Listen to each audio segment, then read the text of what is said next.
Hello বন্ধুরা, কেমন আছো তোমরা সবাই? আশা করি অনেক অনেক ভালোই আছো। আর তোমাদের ভালোবাসায় আমিও অনেক ভালো আছি, কারণ তোমরা আমাকে যে পরিমাণে ভালোবাসা দিয়েছ এবং সাপোর্ট দিয়েছ তা আমি কোনোদিন ভুলতে পারবো না। তাই তোমাদেরকে মজা দেওয়ার জন্য আবারও একটি নতুন গল্প নিয়ে হাজির হলাম। গল্পটি শোনার মতো, আশা করি তোমাদের দাঁড়িয়ে যাবে এবং তোমরা হাতের কাজ করতে সবাই হেডফোন নিয়ে বসে যাও। যদি আমার গল্প শুনে মজা পাও তাহলে অবশ্যই আমার চ্যানেলটি সাবস্ক্রাইব করবে। তো চলো বন্ধুরা, আমরা কথা না বাড়িয়ে আসল গল্পে চলে যাই। ভারতের বিহারের মেয়েরা ভেজা পোশাকগুলো আলমারিতে কেন রাখে তা জানলে আপনারা হতবাক হয়ে যাবেন। আমার শাশুড়ি রোজ নিজে তার পোশাকগুলো পরিষ্কার করতেন আর সেগুলোকে না শুকিয়ে আলমারিতে রাখতেন। আমি ভাবতাম তিনি কেন এমনটা করেন। এমনটা করলে তো ঘরে খারাপ গন্ধে ভরে যাবে, কিন্তু এমন কিছুই হয় না। এই রহস্যটা জানার জন্য আমি একদিন দুপুরে শাশুড়ির আলমারিটা খুলি। আর যেই আমি সেটা খুলি আমার চোখ বড় হয়ে যায়, কারণ আমার নাম আরতি। এটা এমন একটা কাহিনী যেটাতে একটা রহস্য লুকিয়ে আছে। এই রহস্যের সমাধান করতে আমি কি করেছি জানতে হলে এই গল্পটা শেষ পর্যন্ত অবশ্যই শুনবেন। আমার নাম আরতি। আমার বিয়ের 2 বছর হয়ে গেছে। আমার শাশুড়ির ব্যবহার প্রথম দিন থেকে অনেক ভালো ছিল, কিন্তু ওনার একটা কাজ আমাকে অনেক অবাক করত। আমার শাশুড়ির নাম সেলোনি। তিনি অনেক ধনী পরিবারের মেয়ে ছিলেন। আমার শ্বশুরমশাই এর অনেক বড় ব্যবসা ছিল, কিন্তু উনি অনেক খারাপ মনের মানুষ ছিলেন। উনাকে সবাই ভয় পেত, এমনকি আমার শাশুড়ি মাও ওনাকে ভয় পেতেন। আমার স্বামী তার বাবার সাথে কাজ করত। সে তার বাবা মায়ের একমাত্র ছেলে ছিল, তাই তারা তাকে অনেক ভালোবাসত। আমার শাশুড়ি মা মানুষটা খারাপ ছিলেন না, কিন্তু উনি অনেক সন্দেহজনক কাজ করতেন। উনার কাছে একটা আলমারির চাবি সব সময় থাকত। তিনি সেই চাবিটাকে কখনো কাজ ছাড়া করতেন না, সবসময় শাড়ির আঁচলে বেঁধে রাখতেন। তিনি রোজ আমাকে দিয়ে তার পোশাকগুলো পরিষ্কার করিয়ে নিতেন, আর সেই পোশাকগুলো না শুকিয়ে আলমারিতে উঠিয়ে রাখতেন। এটা আমার কাছে অনেক অবাক মনে হতো। একদিন আমি আমার স্বামীকে এই বিষয়ে বলতে যাই, কিন্তু সে অনেক রেগে যায় আর বলে, তোমার লজ্জা করে না? তুমি আমার মায়ের বিষয়ে অভিযোগ করতে এসেছ? আমার মা যা বলবে তোমাকে তাই করতে হবে কি? এটা শুনে আমার একটু খারাপ মনে হলো। আমার স্বামী তো আমার কোনো কথা বিশ্বাসই করতে চায় না। আমাকে রোজ আমার শাশুড়ি মায়ের পোশাকটা পরিষ্কার করতে হতো। এটা আমার পছন্দ ছিল না। তাই আমি একদিন মাকে বলি, মা, আমি পোশাকগুলো পরিষ্কার করে অনেক ক্লান্ত হয়ে যাই। আমি বরং রান্নাঘরের কাজটা করি, আপনি পোশাকগুলো পরিষ্কার করে নেবেন কি? কিন্তু মা এতে রাজি হন না। মা বলেন আমাকেই পোশাক পরিষ্কার করতে হবে। আমি বুঝতে পারি না উনি এমনটা কেন করেন। একদিন আমি ওনার ঘরে খাবার দিতে যাচ্ছিলাম। উনার ঘরের কাছে গিয়ে আমি হাসির আওয়াজ শুনতে পাই। আমি জানালা দিয়ে দেখি আমার শাশুড়ি মা আলমারিটা বন্ধ করেছে। আমি ভাবি যে ওই আলমারিতে কি এমন আছে যে মা সবসময় সেটাকে লুকিয়ে রাখে, আর তার চাবিটা সবসময় তার কাছে করে রাখেন। আজ থেকে 3 দিন আগে আমি আর একটা ঘটনা লক্ষ্য করি। রাতের বেলা আমি রান্নাঘরে পানি খেতে গিয়েছিলাম। গিয়ে দেখে আমার শাশুড়ি মা রান্নাঘরে উপস্থিত। এত রাতে উনি রান্নাঘরে কি করছেন? আমি দেখি উনি খাবার বাড়ছেন। আমি জিজ্ঞেস করি, উনি এত রাতে কার জন্য খাবার বাড়ছেন? উনি বলেন, আসলে রাতে আমার অনেক ক্ষুধা পায়, তাই এই খাবারটা আমি ঘরে নিয়ে যাচ্ছি। আমি ভাবি উনি তো আমাদের সাথে রাতে খাবার খেয়েছেন, তাহলে এত তাড়াতাড়ি ওনার ক্ষুধা কি করে পাবে? পরের দিন সকালে আমি আবার বাড়ির সব কাজ করতে শুরু করি। শাশুড়ি মায়ের পোশাকগুলো পরিষ্কার করে দিই। সেই দিন আমি সাহস করে ওনাকে জিজ্ঞেস করি, মা, আপনি ভিজে পোশাকগুলো কেন আলমারিতে উঠিয়ে রাখেন? আপনার আলমারিতে খারাপ গন্ধ হয়ে যায় না? উনি বলেন, আসলে আমার একটা রোগ আছে, তাই শুকনো পোশাক পরলে আমার রোগটা বাড়ে। তাই আমি ভিজে পোশাকগুলো পরে থাকি, এতে আমার ভালো হয়।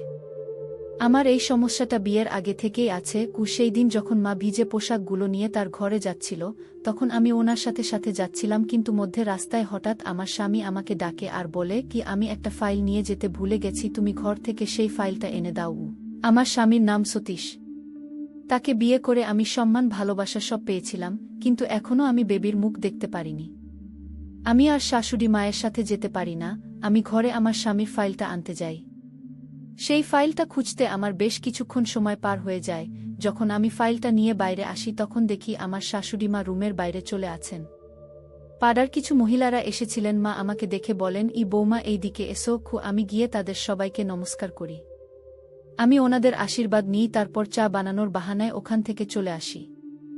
আমার মনে হয় মা আমার উপর চোখ রাখছেন। আমি রান্নাঘরে দাঁড়িয়ে ওদের কথা শুনছিলাম। মা আমাকে কিছু ডাক্তারের চেকআপ করাবে বলছিলেন। আমার তাদের কথা শোনার পরে মন খারাপ হয়ে যায়। বেবি না হবার জন্য আমি কেমন একটা হয়ে পড়ি। রাতে সবাই তাদের নিজস্ব ঘরে ঘুমাতে চলে যায়। রাতে বিদ্যুতের শব্দে আমার ঘুম ভেঙে যায়। বাইরে অনেক বৃষ্টি পড়ছিল। আমার হঠাৎ মনে পড়ে যে ছাদে পোশাকগুলো শুকাচ্ছে, সেগুলো ভিজে যাবে, তাই আমি তাড়াতাড়ি করে ছাদে যাই। ছাদে গিয়ে আমি দেখি আমার শাশুড়ি মা সেখানে দাঁড়িয়ে আছেন। আর তিনি সেই পোশাকটা পরেছিলেন যেটা আমি পরিষ্কার করে দিয়েছিলাম। উনি হয়তো ছাদে কোনো কাজে এসেছেন। আমার যাওয়ার আওয়াজ পেয়ে উনি ঘুরে দেখেন। আমাকে দেখে উনি একটু অবাক হয়ে যান আর বলেন, কি এই আমি পোশাকগুলো তুলতে এসেছিলাম। আমি চাই না তোমার কষ্ট করে পরিষ্কার করা পোশাকগুলো বৃষ্টিতে ভিজে যাক। আমি কাপড়গুলো উঠাতে থাকি। আমি আর মা একসাথে নিচে নেমে আসি। আমি আমার ঘরে চলে যাই। আমি শুয়ে শুয়ে ভাবতে থাকি যে মা এমন অদ্ভুত আচরণ কেন করছেন। দিনকে দিন ওনার আচরণ আরও রহস্যময় হয়ে উঠেছে। এত রাতে উনি ছাদে কেন গিয়েছিলেন, এইসব ভাবতে ভাবতে জানি না কখন আমার চোখে ঘুম এসে যায়। সকালে উঠে আমি মায়ের পোশাকগুলো পরিষ্কার করতে শুরু করি। সেই পোশাকগুলো পরিষ্কার করে হঠাৎ আমি একটা পোশাকের মধ্যে মায়ের আলমারির চাবিটা খুঁজে পাই। চাবিটা পেয়ে আমার মন আনন্দে ভরে ওঠে। এবার আমি মায়ের সব রহস্য জানতে পারব। আমি চাবিটা নিয়ে মায়ের ঘরের দিকে যাই। সেখানে গিয়ে দেখি মা আলমারি খুলে কিছু একটা করছে। আমাকে দেখে উনি আলমারিটা তাড়াতাড়ি করে বন্ধ করে দেন। ওনার চোখে ভয় ফুটে উঠছিল। মনে হচ্ছিল উনি কোনো কিছু চুরি করছিলেন আর ধরা পড়ে গেছেন। মা বলেন, কি সমস্যা বৌমা, তুমি এখন এখানে? আমি ভাবি এখন মাকে এ নিয়ে কিছু বলা ঠিক হবে না। আমি বলি, কি মা, আমি এই চাবিটা আপনার শাড়ির আঁচলে পেলাম, সেটাই আপনাকে দিতে এসেছি। ওই চাবিটা দেখে মায়ের চোখ কেমন করে ওঠে। মা বলেন, আরে বৌমা, আমি চাবিটা অনেকক্ষণ ধরে খুঁজছি, তোমাকে অনেক ধন্যবাদ। কি মায়ের কথায় আমি একটু হেসে ঘর থেকে বেরিয়ে আসি। আমি ভাবতে থাকি যে কিভাবে মায়ের রহস্যটা জানা যায়। আমি তো মায়ের ঘরে ঢুকতে পারি না, কারণ মা ঘর থেকে বের হন না, সব সময় ঘরে বসে থাকেন। আমি ভাবি আমাকে সতীশের সাহায্য নিতে হবে। সেদিন সতীশ বাড়ি আসার পর আমি তাকে বলি, আমরা মা বাবাকে কোথাও ঘুরতে পাঠাতে পারি না? ওরা সারাদিন বাড়িতে থাকে, ওদেরও তো ইচ্ছে করে কোথাও ঘুরতে যেতে, আমরা বরং ওদেরকে ভালো কোথাও ঘুরতে যাওয়ার ব্যবস্থা করে দিই। সতীশ বলে, কি সে তো ঠিক আছে, কিন্তু বাবা কি রাজি হবে? তুমি তো জানো বাবার মন কি রকম, বাবা বেড়াতে যাওয়া খুব একটা পছন্দ করেন না। বাবা তো সারাদিন কাজ নিয়ে ব্যস্ত থাকেন, তাও তুমি যখন বলছো আমি কথা বলবো। সতীশ তার বাবার সাথে কথা বলে, কিন্তু বাবা বেড়াতে যেতে রাজি হন না, তিনি না বলে দেন। আমার প্ল্যানটা এবারও ফেল হয়ে গেল। কিছুদিন পরে বাড়ির সবাই আমাদের এক আত্মীয়ের বিয়েতে যায়। সতীশ ও মা বাবার সাথে সেখানে যায়। আমি শরীর খারাপ হওয়ার বাহানায় বাড়িতেই থেকে যাই। এর থেকে বড় সুযোগ আমি আর কখনো পাব না। এখন বাড়িটা অনেক ফাঁকা। সবাই বেরিয়ে যাবার পরে আমি দরজাটা ভিতর থেকে বন্ধ করে দিই। তারপরে আমি মায়ের ঘরের দিকে চলে যাই। মায়ের ঘরটা বাকি ঘরগুলোর থেকে বড় ছিল। আমি ঘরের মধ্যে খুঁজতে শুরু করি, কোথাও তো আলমারির চাবিটা নিশ্চয়ই থাকবে, কিন্তু আমি কোথাও সেটাকে খুঁজে পেলাম না। এইবারও আমি সফল হতে পারলাম না। মায়ের রহস্য আমি কি করে জানব বুঝতে পারছিলাম না। আমি হতাশ হয়ে ঘর থেকে বেরিয়ে আসছিলাম, তখনই আমার আলমারির দিকে চোখ পড়ে। আমার মাথায় একটা আইডিয়া আসে। আমি ভাবি, আমি যদি অন্য চাবি দিয়ে এই আলমারিটা খুলতে চেষ্টা করি তাহলে কেমন হয়। আমি তাড়াতাড়ি রান্নাঘর থেকে একটা চাবি নিয়ে এসে সেই আলমারিটা খোলার চেষ্টা করি, কিন্তু আমার হাজার চেষ্টা করা সত্ত্বেও সেই আলমারিটা খোলে না। আমি হতাশ হয়ে নিজের ঘরে ফিরে আসি। আমি কি করে জানব মায়ের আলমারিতে ভিজে পোশাকগুলো রাখার রহস্য? যতক্ষণ না আমি সেটা জানতে পারছি, আমি শান্তি পাব না। তখন আমার মাথায় একটা বুদ্ধি আসে। আমি ভাবি, আমি যদি আমার শাশুড়ি মায়ের ঘরে লুকিয়ে থাকি তাহলে আমি সবটা জানতে পারব। আমি লুকিয়ে লুকিয়ে দেখতে পারব যে উনি আলমারি খুলে কি করেন। আমি ঘরে বসে এইসবি ভাবছিলাম। বেশ কিছুক্ষণ পর আমার শাশুড়ি মা আমার ঘরে আসেন। তিনি অনেক রেগেছিলেন। তিনি আমাকে বলেন, বৌমা, আমি না থাকাকালীন তুমি আমার ঘরে ঢুকেছিলে। খারাপ মেয়ে, তোমার সাহস কি করে হয় আমার অনুমতি ছাড়া আমার ঘরে ঢোকার? আমার শাশুড়ি মা রেগে লাল হয়ে গিয়েছিলেন। আমি ওনার দিকে তাকিয়েছিলাম। উনি কি করে বুঝতে পারলেন যে আমি ওনার ঘরে ঢুকেছিলাম? উনি হয়তো আমার মনের প্রশ্নটা বুঝতে পেরেছিলেন। উনি তখন আমার হাতে সেই চাবিটা দেন আর বলেন, তুমি এটা আমার ঘরে ফেলে এসেছিলে, আজ বাড়িতে চলে আসুক সতীশ, আমি তাকে বলবো তার বউ কিভাবে খারাপ মানুষের মতো আমার ঘরে ঢুকেছিল, সে কিভাবে আমার পিছনের দিকে লেগে আছে, আমাকে শান্তিতে থাকতে দিচ্ছে না। এটা শুনে আমি ভয় পেয়ে যাই। সতীশ সব জানতে পারলে অনেক রেগে যাবে। আমি মায়ের কাছে হাত জোর করে বললাম, মা, আমাকে ক্ষমা করে দিন, এরপর থেকে এমনটা কখনো হবে না। মা রেগে ঘর থেকে বেরিয়ে যান। আমি প্রার্থনা করি যে মা যেন সতীশকে কিচ্ছু না বলে। মা সতীশকে আমার নামে কোনো কথা বলেন না। তারপর থেকে আমি মায়ের সেবা করতে ব্যস্ত হয়ে পড়ি।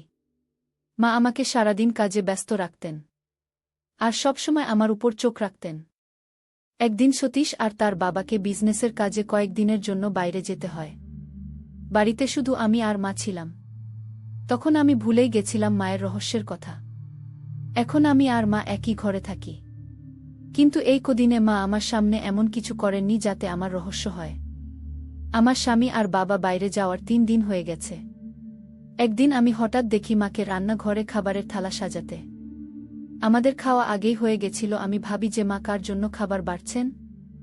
আমি তখন ঘরে ছিলাম। কিছুক্ষণ পরে আমি দেখি মাকে ঘরে আসতে। আমি তাড়াতাড়ি চোখ বন্ধ করে শুয়ে পড়ি আর ঘুমানোর ভান করি। আমি দেখি মা খাবার থালাটা খাটের নিচে রেখে দিয়ে শুয়ে পড়েন। এসব দেখে আমি অবাক হয় যে খাবার থালা কেউ খাটের নিচে রাখে নাকি। মা কেন ওটা খাটের নিচে রাখল? মায়ের আচরণ দেখে এখন আমার ভয় হতে শুরু করে। মা এইসব কি করছেন? পরের দিন বাড়িতে মায়ের কিছু বন্ধুরা আসে। মা আমাকে আগে থেকেই তাদের জন্য খাবার বানাতে বলেছিলেন। মায়ের বন্ধুরা অনেক বড় ঘরের মেয়ে, সবাই অনেক ভালো ছিল। শুধু একজনকে আমার একটু অন্য রকম মনে হলো। সে আমার দিকে চোখ রাখছিল। আমি তাদের জন্য খাবার বানিয়ে মাথা ধরার বাহানা করে নিজের ঘরে চলে যাই। তারা সব খাবার খেয়ে নিয়ে তাদের খাওয়া হয়ে যাবার পরে মা আমাকে মায়ের ঘর থেকে পান আনতে বলেন। আমি মায়ের ঘরে পান আনতে যাই। পানটা নিয়ে আমি যখন বেরিয়ে আসছিলাম তখন হঠাৎ আমার চোখ পড়ে মায়ের আলমারির চাবিটার দিকে। সেটা বিছানায় পড়েছিল। আমি ভাবি এত সুবর্ণ সুযোগ। আমি তাড়াতাড়ি করে চাবিটা নিয়ে আমার আঁচলে বেঁধে নিই। আমি ভাবি আজ রাতে আমি মায়ের রহস্য ঠিক জানতে পারব। তারপরে মা আমাকে সবার জন্য চা বানাতে বলেন। আমি রান্নাঘরে চা বানাতে যাই। হঠাৎ আমার মাথাটা ঘুরতে শুরু করে, আমার শরীরটা কেমন করতে থাকে। মা তখন কিছু একটা নিতে রান্নাঘরে এসেছিল। মা দৌড়ে এসে আমাকে ধরে ফেলে, আমাকে পড়ে যাওয়া থেকে বাঁচায়। আমি অজ্ঞান হয়ে পড়ি। কিছুক্ষণ পরে ডাক্তার আমাকে দেখতে আসেন। তিনি এমন একটা খবর শোনান যেটা শুনে আমি তাড়াতাড়ি সুস্থ হয়ে উঠি। আমার মন আনন্দে ভরে ওঠে। মা আমার অনেক যত্ন করতে শুরু করেন। আর করবে নাই বা কেন? তিনি ঠাকুমা হতে চলেছেন আর আমি মা হতে চলেছি। পরের দিন সকালে মা আমাকে একটা পুরানো আর ভিজে পোশাকটা দেন আর বলেন এটা সব সময় পরে থাকতে। আমি মাকে বলি আমি এই পুরনো ভিজে পোশাকটা কেন পরব? আমি এটা পরব না। তখন মা বলেন আমি যখন মা হতে চলেছিলাম তখন আমিও এটা পরেছিলাম। তোমার বাবা আমার কাছ থেকে ছেলে চেয়েছিল। সে বলেছিল আমার বাবুটার যেন ছেলে হয়, আর এটাই পরিবারের নিয়ম, প্রথম বাবু ছেলে হতেই হবে। তোমার শ্বশুর মশাই আগেই বলে দিয়েছেন যে তার একজন বংশধর চাই। আমার বৌমার প্রথম বাবুটা যেন ছেলেই হয়, তা না হলে তাকে আমি বাড়ি পাঠিয়ে দেব। আমার ছেলের জন্য মেয়ের অভাব হবে না। আমি ভাবি বাবা এত কঠিন কথা কি করে বলতে পারলেন? এসব শুনে আমার চোখে পানি চলে আসে। মা আমাকে শান্ত করে আর বলেন এই পোশাকটা পরে নাও বৌমা। উনি ঘর থেকে চলে যান। আমি মনে মনে ঠিক করি যে আমি কিছুতেই এই পোশাকটা পরব না। সেই দিন রাতে আমি আমার নিজের ঘরে শুয়েছিলাম। আমি রান্নাঘরে একটা আওয়াজ শুনতে পাই। আমি দৌড়ে গিয়ে দেখি মা খাবারের থালা নিয়ে আসছেন। উনি খাবারের থালা নিয়ে নিজের ঘরে চলে যান। আমিও ওনার সাথে সাথে যাই। উনার ঘরে ঢুকে আমি লুকিয়ে পড়ি আর লুকিয়ে লুকিয়ে উনাকে দেখতে থাকি। মা খাবার থালাটা খাটের নিচে রাখেন। তারপরে খাটের নিচ থেকে একটা সিন্দুক বের করেন। সেই সিন্দুকটা যখন উনি খোলেন তখন আমার চোখ বড় বড় হয়ে যায়। সেই সিন্দুকের মধ্যে অনেক বাবুদের খেলনা আর জামা ছিল। তারপরে মা আলমারিটা খোলেন আর যেই আলমারিটা খোলেন অমনি আমার চোখ দুইটা বড় হয়ে যায়। সেই আলমারিটার ভিতরে একটা রাস্তা আছে। মা সেই রাস্তা দিয়ে বেরিয়ে যান। আমিও চুপি চুপি মায়ের সাথে যাই। আমি দেখি মা সেই রাস্তা দিয়ে একটা ছোট্ট ঘরের ভিতরে যান। আমি গিয়ে দেয়ালের সাথে লুকিয়ে পড়ি আর আড়াল থেকে দেখি যে মা একটা 15 বছরের মেয়েকে খাওয়াচ্ছেন। এসব দেখে আমার হাত পা কাঁপতে শুরু করে। আমি কোনো রকমে বাঁচি। একটা আওয়াজ শুনে মা ঘুরে আমাকে দেখতে পান আর আমাকে দেখে মা অনেক অবাক হয়ে যান। মা বুঝতে পারেন না যে আমাকে কি বলবেন, তবে মা এটা বুঝতে পারেন যে আমি তার রহস্যজনক কথা জেনে গেছি। মা উঠে আমার সামনে এসে দাঁড়ান। আমি মাকে জিজ্ঞেস করি মা এই মেয়েটিকে আর আপনি একে এখানে এইভাবে লুকিয়ে কেন রেখেছেন? মা চুপ করে দাঁড়িয়ে থাকেন। আমি বলি আমার প্রশ্নের উত্তর দিন মা। আমাকে সব খুলে বলুন, না হলে আমি সব কথা বাবাকে ফোন করে বলে দেব আর ওনাকে এক্ষুনি এখানে ডেকে পাঠাবো। আমার কথা শুনে মা ভয় পেয়ে যান। বাবার নাম শুনে উনি কাঁদতে শুরু করেন আর বলেন আমার যখন বিয়ে হয়েছিল তখন আমি খুব গরিব ছিলাম। তুমি তো জানো তোমার শ্বশুর মশাই এর মন কি রকম খারাপ। উনি আমার উপরে অনেক খারাপ ব্যবহার করেছেন।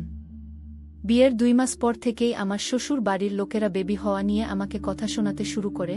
তাদের একজন ছেলে চাই যে এই বংশকে এগিয়ে নিয়ে যেতে পারবে, মেয়েদেরকে তারা কেউ পছন্দ করত না।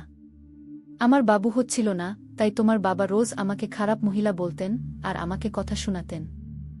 আমি ডাক্তার দেখিয়েছিলাম কিন্তু তাতেও কোনো লাভ হয়নি।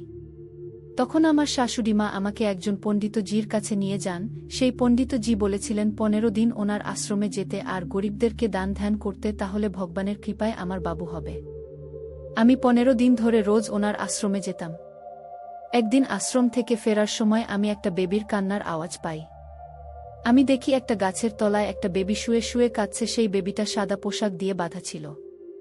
আমি গিয়ে সেই বেবিটাকে আমার কোলে তুলে নিই। আমার অনেক মন খারাপ হয় তাদের উপর যারা এই বেবিটাকে এইভাবে ফেলে রেখে দিয়ে গেছে।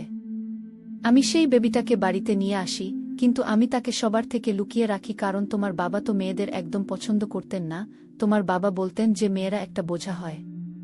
আমার একটা ছেলে চাই যে আমার মতনই শক্ত আর মজবুত হবে। আমি এই বেবিটাকে সবার থেকে লুকিয়ে রাখি। এই বেবিটা সবার থেকে আলাদা ও আমার বাড়িতে আসার পর থেকেই আমার বাড়িতে সৌভাগ্য ফিরে আসে। আমার বাড়িতে অনেক টাকা পয়সাও আসে। তোমার শ্বশুর মশায়ের ব্যবসার উন্নতি হয়। আমি শুনেছিলাম যে এইরকম বেবিরা অনেক শুভ হয়। তাদের কাছে কিছু প্রার্থনা করলে সেটা পাওয়া যায়। তাই আমি এই বেবিটার কাছে একটা বাবুর এর প্রার্থনা করি। আর তারপরে সতীশ আমার কোলে আসে। এই মেয়েটা সতীশের থেকে বড়, কিন্তু ও মানসিকভাবে সুস্থ নয়, তাই ওকে বেবিদের মতন দেখতে মনে হয়। সতীশ যখন হয়েছিল তখন ওর বয়স ছিল 6 বছর। বাকি বাবুদের থেকে ওর বুদ্ধি কম। ও কথা বলতে পারে না, শুধু শুনতে পারে। আমি ওকে নিজের বাবুর মতনই ভালোবাসি। আমি ওকে নিজের হাতে বড় করে তুলেছি। মায়ের কথা শুনে আমার বাবার চিন্তাভাবনার উপর অনেক আফসোস হয়। আমরা মেয়েরা কি এতটাই খারাপ? আমি মায়ের কাছে ক্ষমা চাই। আমি মাকে ভুল ভেবেছিলাম। সেই সময় একটা ফোন আসে আর খবর আসে যে সতীশের একটা অ্যাক্সিডেন্ট হয়েছে। সেই অ্যাক্সিডেন্টে ওর 2টা পা নষ্ট হয়ে গেছে, ও আর কোনোদিন হাঁটতে পারবে না। এটা শুনে আমার মাথায় আকাশ ভেঙে পড়ে। মা তো অজ্ঞান হয়ে পড়েন।